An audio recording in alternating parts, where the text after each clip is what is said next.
ഈ വീഡിയോ ഭാഗത്ത് നമ്മൾ നോക്കുന്നത് വനിതാ ശിശു വികസന വകുപ്പ് നൽകി വരുന്ന അഭയകിരണം എന്നുള്ള സ്കീമിലേക്ക് എങ്ങനെയാണ് അപേക്ഷ കൊടുക്കുക, എന്തൊക്കെ ഡോക്യുമെന്റുകളാണ് നമുക്ക് വേണ്ടത് എന്നുള്ളതാണ്.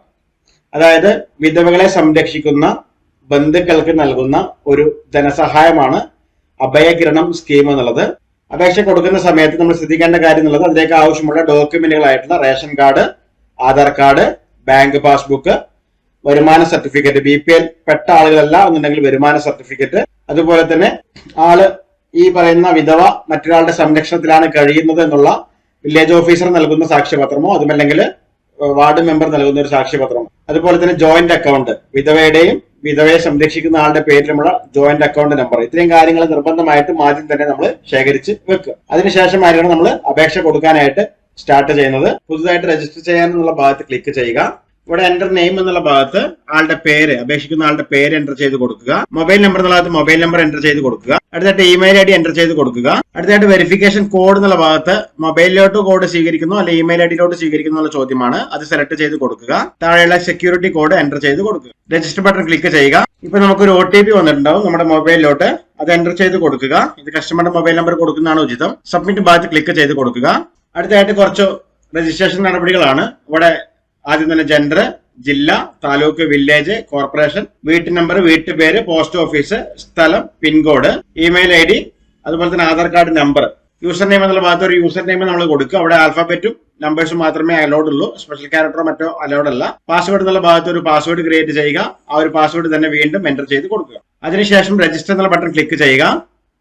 ഇപ്പൊ കൺഗ്രാറ്റുലേഷൻ സക്സസ്ഫുള്ളി കംപ്ലീറ്റഡ് എന്ന് കാണിക്കും. ബാക്ക് ഭാഗത്ത് ക്ലിക്ക് ചെയ്യുക. നമ്മൾ കൊടുത്തിരിക്കുന്ന user ID and password enter ചെയ്ത് കൊടുക്കുക. അതിനുശേഷം ക്യാപ്ച കൂടി എൻ്റർ ചെയ്ത് കൊടുത്ത് ലോഗിൻ ചെയ്യുകയാണ് നമ്മൾ ചെയ്യേണ്ടത്. ഇപ്പോൾ നമ്മൾ രണ്ടാമത്തെ സ്റ്റെപ്പിൽ ചെയ്ത് കൊടുത്തിരിക്കുന്ന കാര്യങ്ങൾ അവിടെ കാണിച്ചിട്ടുണ്ടാവും. അതിനകത്ത് ചില കാര്യങ്ങൾ നമ്മൾ അവിടെ ചെയ്ത് കൊടുക്കാത്ത കാര്യങ്ങളുണ്ടാവും. For example date of birth, അതുപോലെ തന്നെ ബ്ലോക്ക്, പഞ്ചായത്തിന്റെ പേര്, വാർഡ് നമ്പർ, അങ്ങനെയുള്ള കുറച്ച് കാര്യങ്ങളൊക്കെ ഉണ്ടാവും. അത് അവിടെ കൃത്യമായിട്ട് നമ്മളൊന്ന് അപ്ഡേറ്റ് ചെയ്ത് കൊടുക്കുക. അതിനുശേഷം അപ്ഡേറ്റ് ചെയ്യുന്ന ഭാഗത്ത് ക്ലിക്ക് ചെയ്ത് കൊടുക്കുക. ഇവിടെ അപ്ഡേഷൻ സക്സസ്ഫുൾ എന്ന് കാണിക്കും. ഓക്കെ ഭാഗത്ത് ക്ലിക്ക് ചെയ്ത് കൊടുക്കുക. ഇപ്പൊ നമ്മുടെ പ്രൊഫൈൽ കാര്യങ്ങളൊക്കെ ഇവിടെ വന്നിട്ടുണ്ടാവും. ഇനി നമ്മൾ ചെയ്യേണ്ടത് സ്കീം എന്നുള്ള ഭാഗത്ത് ക്ലിക്ക് ചെയ്ത് കൊടുക്കുക. ഇവിടെ അപ്ലൈ നോ എന്നുള്ള ഭാഗത്ത് ക്ലിക്ക് ചെയ്ത് കൊടുക്കുക. ഇപ്പൊ നമുക്ക് അപേക്ഷ ഫോറം ആയിരിക്കും. നമ്മൾ കൊടുത്തിരുന്ന ഡീറ്റെയിലുകളെല്ലാം തന്നെ ഇവിടെ വന്നിട്ടുണ്ടാവും. കൃത്യമായിട്ട് ഡീറ്റെയിലുകളെല്ലാം തന്നെ ഇവിടെ വന്നിട്ടുണ്ടാവും.